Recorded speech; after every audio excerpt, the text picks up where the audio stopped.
Tell us about chromatic roots and Fibonacci numbers. Okay, thank you very much. Hello and good afternoon, ladies and gentlemen, and thank you. Oh, sorry. You have the, oh, you do have the thing on. Okay. Maybe it's not switched on. No. This? No, it's oh. Switch. Did you switch it on? No, sorry. Okay. Sorry. The title of my presentation is Chromatic Roots and Fibonacci Numbers. This work is joint with Prof. Peng in Universiti Putra, Malaysia. First, we need some introduction. In section 2, we investigate chromatic roots and golden ratio, and in the section 3, we investigate chromatic root and Fibonacci constant, and finally, we ask some questions. Okay, a graph G, we know that it consists of vertices VG and edges EG. All graphs are undirected. We say that a graph is planar if it can be drawn in the plane with no edge crossing. And a K-coloring of graph G is a mapping F from VG to set 1, 2, and K, where for every UV in H set we have FU is not equal FV. Okay, probably the most famous result in graph theory is the four-color theorem that says every planar graph is a four-color element. Okay, and we need the definition of near triangulation graphs. Okay, sorry. Is a plane graphs with at most one non-triangular face, and a near triangulation with three faces is a triangulation. Okay, and the number of distinct K coloring of G denoted by PG and K and called chromatic polynomial and denoted by PG and K. A root of this polynomial is called chromatic root, and we know that a zero-free interval for a chromatic polynomial is an interval that polynomial has no root in this interval. Okay. Birkhoff and Lewis in 1946 have shown that minus infinity and 0, 0 and 1, 1 and 2 and 5 and infinity are zero-free interval for all plane triangulation graphs. And Jackson in 1993 showed that 1 and 32 over 27 is also a chromatic zero-free interval. And Thomason in 1997 showed that there are no more chromatic zero-free interval. Okay. We recall that a complex number is an algebraic number if it is a root of some monic polynomial with rational coefficient. Corresponding to any algebraic number zeta, there is a unique monic polynomial P with rational coefficient called minimal polynomial of zeta, with this property that P divides every polynomial with rational coefficient having zeta as a root.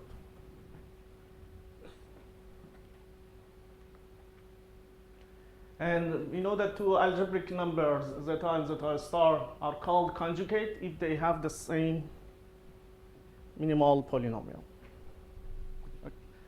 Since the chromatic polynomial is a monic polynomial with integer coefficients, its roots are algebraic integer.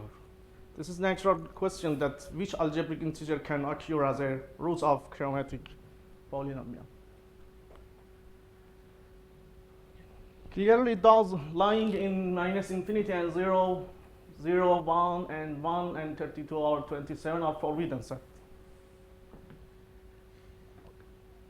To prove that B5 Braha number 1 plus tau cannot be a chromatic root, Salas and Sokal extended this result to show that these generalized Braha numbers for cosine 2 kp over n for n 5, 7, 8, and 9, and n greater than or equal 11 with k co-prime to n are never chromatic roots. For 10, they showed that the weaker result that B10 and B star 10 are not chromatic root of any plan near triangulation.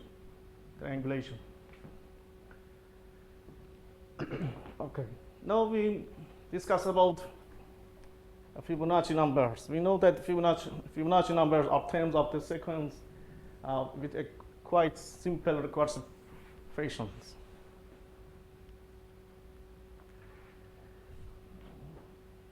F1 and F2 is 1 and Fn is Fn minus 1 plus Fn minus 2.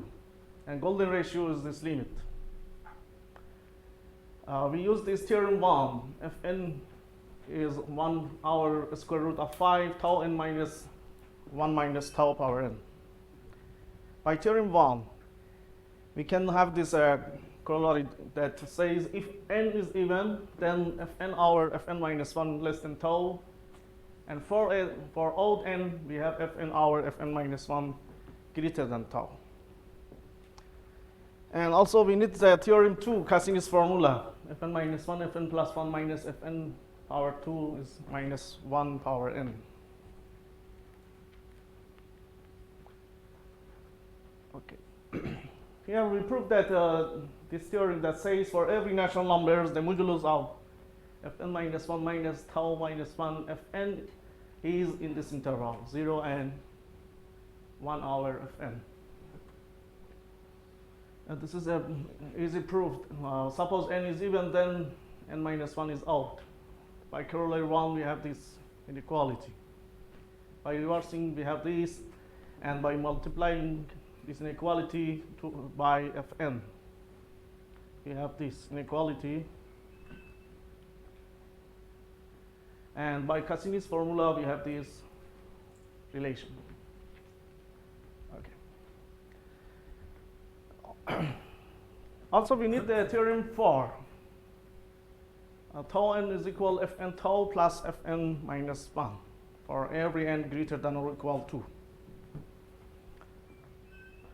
Okay, the theorem 5 is a consequence of Salas-Sokal proposition in 10. Consider a number of the form p plus q square root of r. P and q is rational, and r is an integer that is not a perfect square. And we have this condition, p minus the modulus q square root of r is less than 32 over 27. Then lambda is not the root of any chromatic polynomial. Very easy for proof. If this is a root, then its conjugate also is a root, but lambda or lambda star can lie in this interval. Okay, now we prove that for every natural n, all natural power of golden ratio cannot be a root of any chromatic polynomial. By theorem 4, we can write tau n as like p plus q square root of r, where p is Fn over 2 plus Fn minus 1 and q is Fn over 2. Here we have p minus modulus q square root of r is this number. And by theorem 3, we have seen that this number is less than or 1 over Fn minus 1. So we have the result. Okay, now we extend Fibonacci number to an Anacci numbers. First, we bring up this definition. And it's the Fibonacci sequence has this definition. F1n, F2n is 1, and Fkn is sigma. Okay, we can define an Anacci constant as like this. Leave it Fkn over Fk minus 1n. It is easy to see that Pn is the real root of this polynomial. Xn minus 1 minus x minus 1. And also the limit of Cn is 2.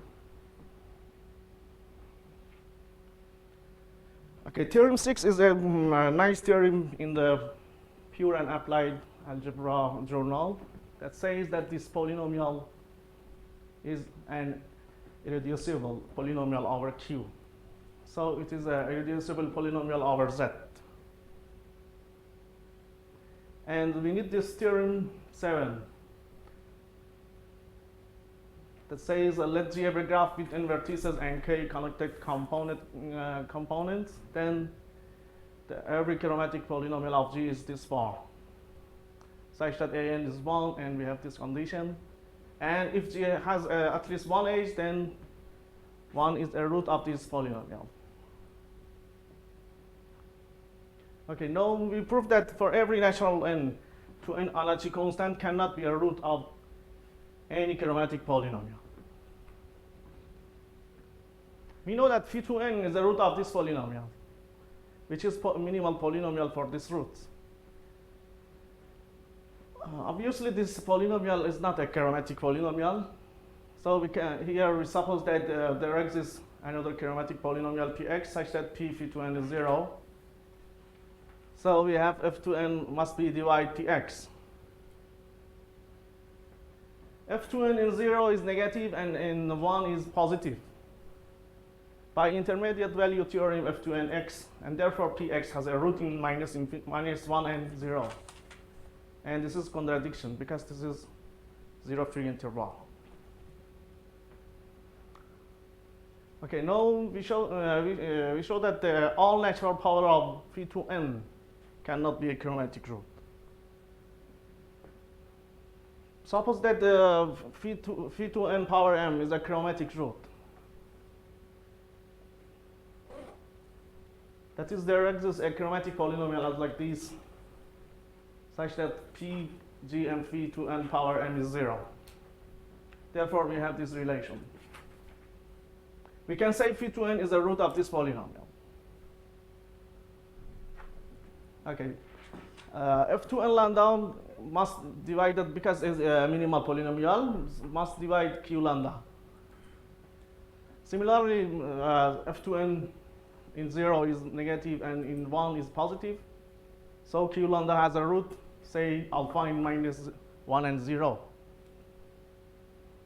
Therefore, alpha m is the root of this pg and lambda. But we know that alpha m can be this in this interval.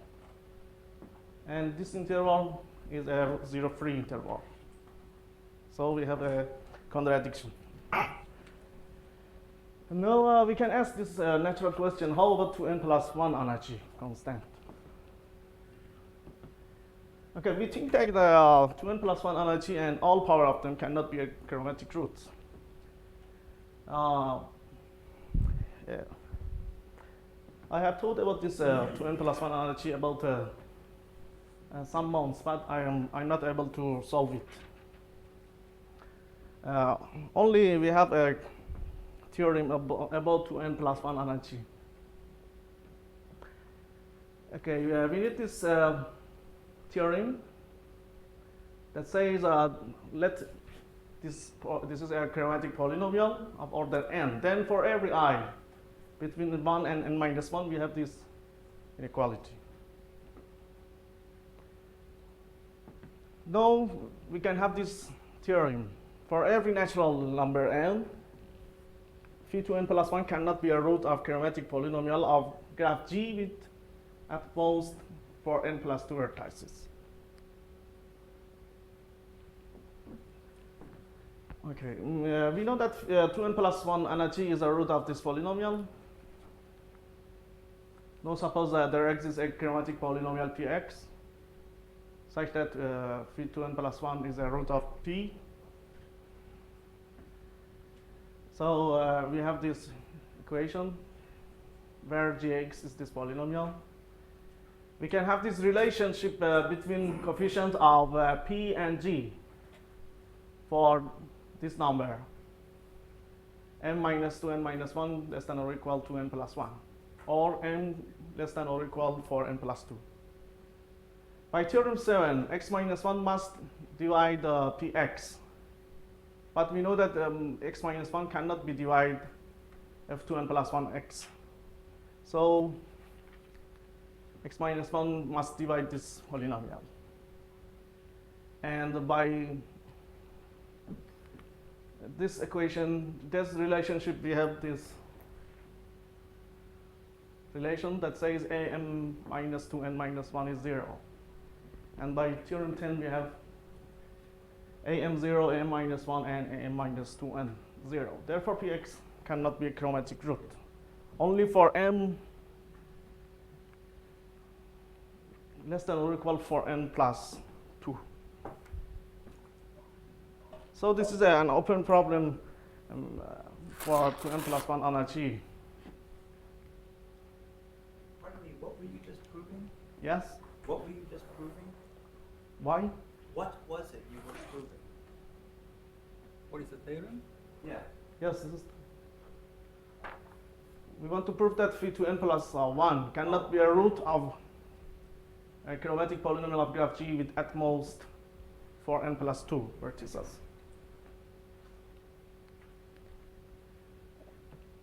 Okay, here we investigate some questions and remarks. Jackson in 1993 showed that for any epsilon there exists a graph G such that PGA and lambda has a 0 in this interval.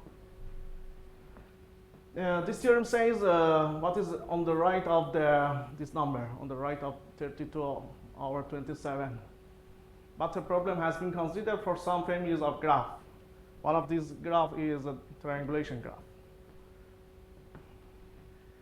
Okay, we recall the question which says that is it true for any epsilon there exists a planned triangulation G such that PG and lambda has a root in this interval, where Bn is their Bragg numbers.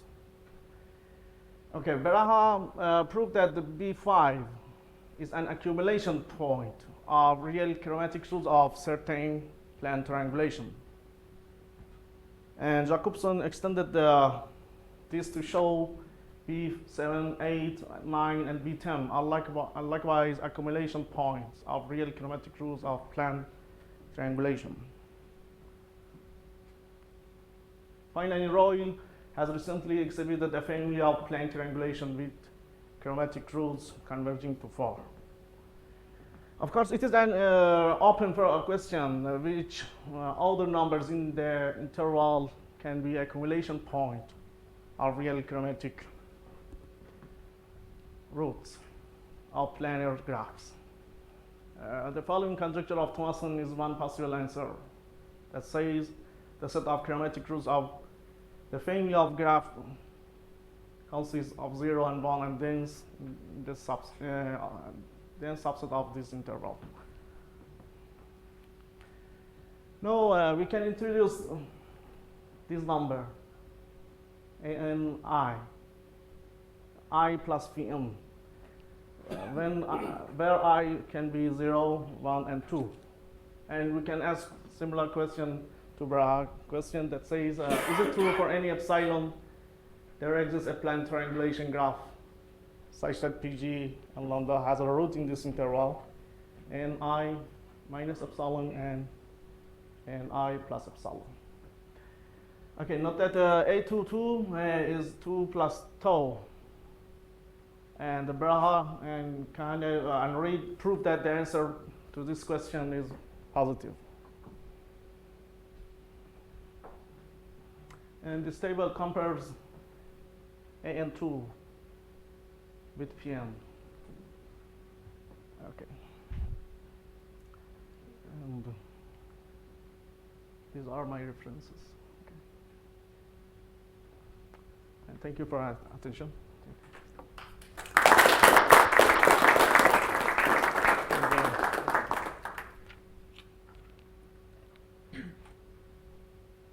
Any question? So there is a zero free interval for chromatic polynomials of plane triangulations, which goes up to 2.54. It goes up to the octahedron.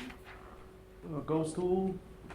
So the interval from 2 to 2.54 is zero free for chromatic polynomials of plane triangulation.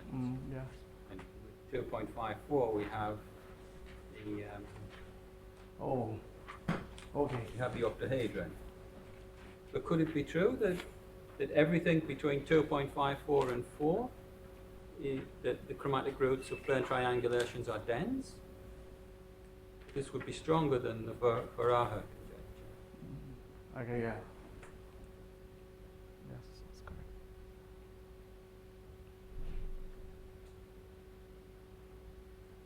Yes. I mean, if I understand rightly, I mean, you've been looking at the aspect of chromatic polynomials from the point of view of algebraic number theory.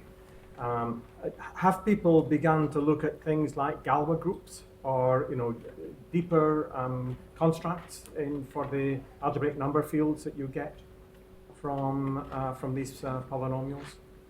I have no idea. It's a naive question. Yeah. I don't know. For our question, I think with this construction of this analogy constant and Fibonacci and generalized Fibonacci sequence, maybe we can construct some families of graph such that we can prove that roots of planar graph are dense in 32 over 27 and 4.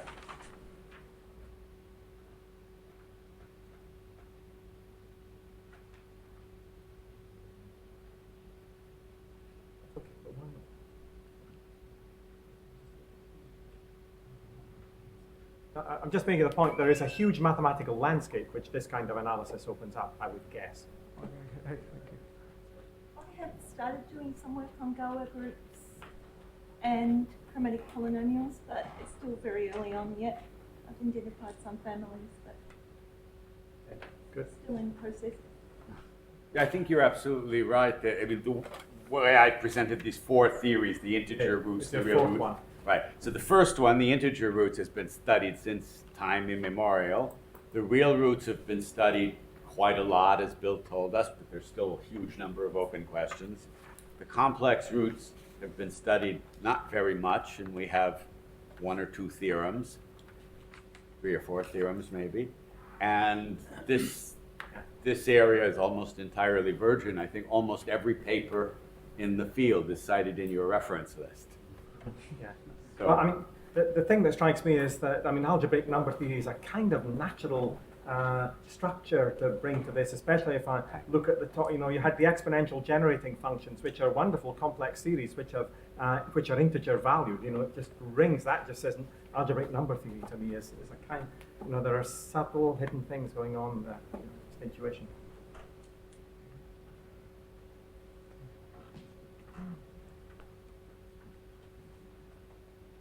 Can we thank Saeid?